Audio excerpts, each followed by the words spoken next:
De toute évidence, les oiseaux migrateurs ne perdent jamais le nord.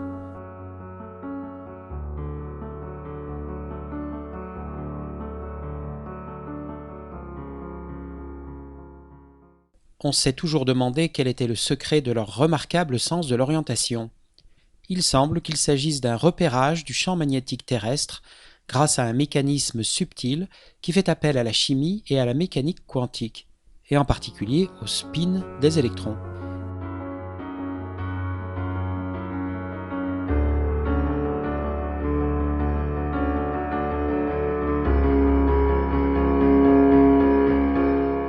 Spin suggère quelque chose qui tourne sur lui-même. L'électron se comporterait-il comme cette toupie que regardent Pauli et Bohr? Pour le savoir, il nous faut revenir en 1913. Cette année-là, le modèle atomique de Bohr décrivait correctement l'atome d'hydrogène. L'électron tournait sur des orbites circulaires correspondant à des niveaux d'énergie autorisés. En désignant ces orbites par des entiers positifs, 1, 2, 3, etc., Niels Bohr introduisait le premier nombre quantique de la physique moderne. Comme son modèle peinait à décrire des atomes à plusieurs électrons, le physicien allemand Arnold Sommerfeld l'améliora en 1916 en donnant aux électrons 2 degrés de liberté supplémentaires, pouvoir tourner sur des orbites elliptiques comme les planètes du système solaire et modifier sa trajectoire en présence d'un champ magnétique. Sommerfeld ajoutait ainsi 2 nombres, L, le nombre quantique orbital, et M, le nombre quantique magnétique. Magnétique car l'électron se comporte comme un petit circuit électrique sensible au champ magnétique extérieur. C'est l'effet Zeeman, du nom du physicien hollandais qu'il avait découvert 20 ans plus tôt en étudiant le spectre du sodium. En approchant un aimant de la lampe, la raie jaune caractéristique du sodium se subdivise, preuve que l'électron subit une force électromagnétique qui modifie ses niveaux d'énergie.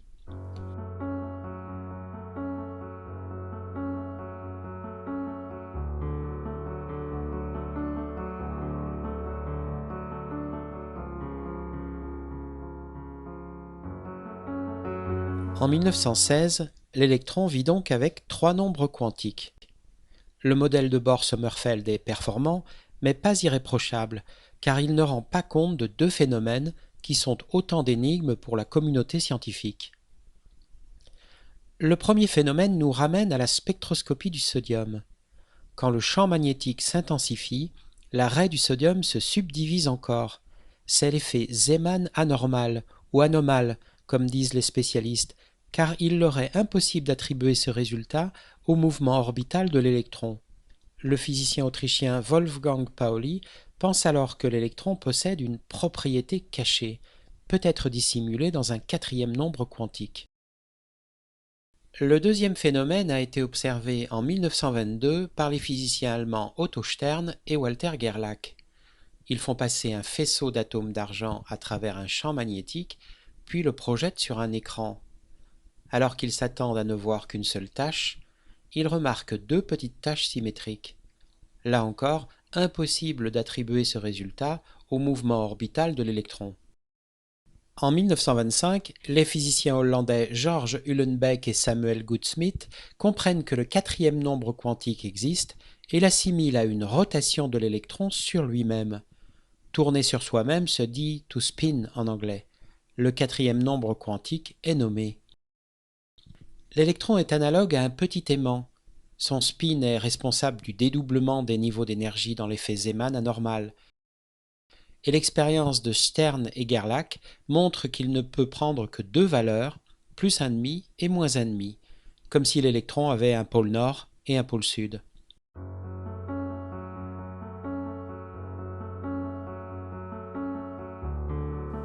Cette vision classique d'une rotation propre de l'électron s'avérera finalement erronée, mais qu'importe, le spin existe bel et bien, c'est une propriété intrinsèque de l'électron, comme sa masse ou sa charge, et l'image de la toupie a l'avantage d'être compréhensible. Les années 1925-1926 marquent l'avènement de la physique moderne, qui traite l'atome de manière totalement quantique. Le modèle de Bohr-Sommerfeld est abandonné, les orbites sont remplacées par des orbitales, sorte de nuages électroniques, solution de l'équation de Schrödinger. Les électrons n'ont plus de position ni de trajectoire précise, mais juste une probabilité de présence. Fait remarquable, les trois nombres quantiques de Bohr-Sommerfeld subsistent dans l'équation de Schrödinger. N se rattache à la dimension de l'orbitale, L à la forme et M à l'orientation spatiale. Mais point de spin dans l'équation de Schrödinger. C'est le physicien et mathématicien anglais Paul Dirac qui l'intègre en 1928 en transformant l'équation. À partir des années 1930, pratiquement toutes les propriétés magnétiques de la matière seront expliquées par le mouvement orbital de l'électron et par son spin. Mais c'est à la frontière du magnétisme et de l'électronique que nous allons nous rendre. Un nouveau domaine s'y est développé dans les années 1980, celui de la spintronique. La spintronique est un type d'électronique qui exploite le spin de l'électron en plus de sa charge électrique, comme dans l'électronique traditionnelle. L'application la plus connue est l'effet de magnétorésistance géante ou GMR qui permet entre autres le stockage numérique sur des disques durs de plus en plus miniaturisés.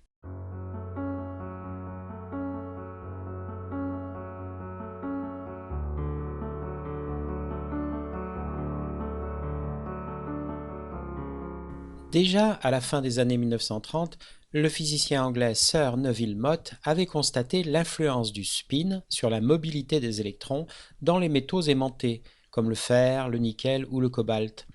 Une simple impureté pouvait freiner très différemment la conduction des électrons de spin-up et de spin-down. L'étude des courants de spin se développe vers 1970 grâce notamment aux physiciens Ian Campbell et Albert Ferr au laboratoire d'Orsay en France.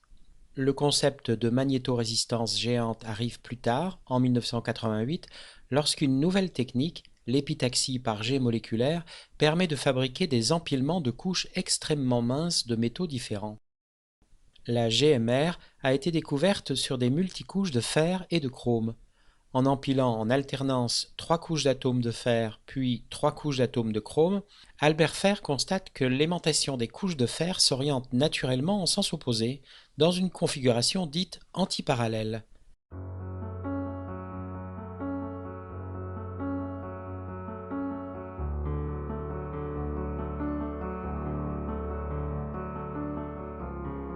Sans champ magnétique, l'une des couches arrête les électrons de spin-down, tandis que l'autre arrête les électrons de spin-up. Le courant ne passe pas, ou presque pas, la résistance électrique de la multicouche est très forte. En revanche, si l'on applique un champ magnétique, les aimantations des deux couches de fer s'alignent dans la direction du champ.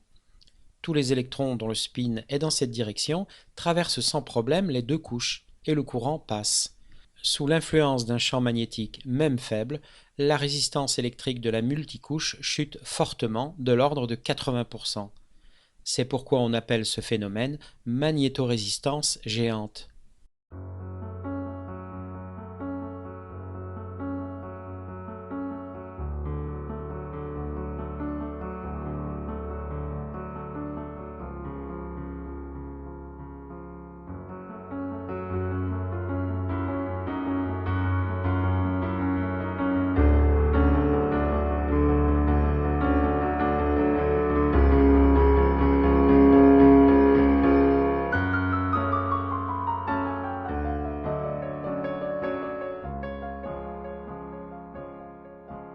Très forte résistance, pas de résistance, 0, 1.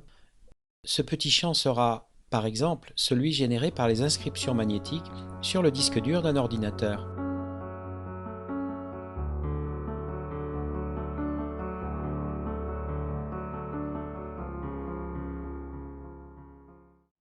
Le spin est une propriété purement quantique de l'électron et, de ce fait, il ouvre des perspectives insoupçonnées dans la conception de nouveaux systèmes électroniques.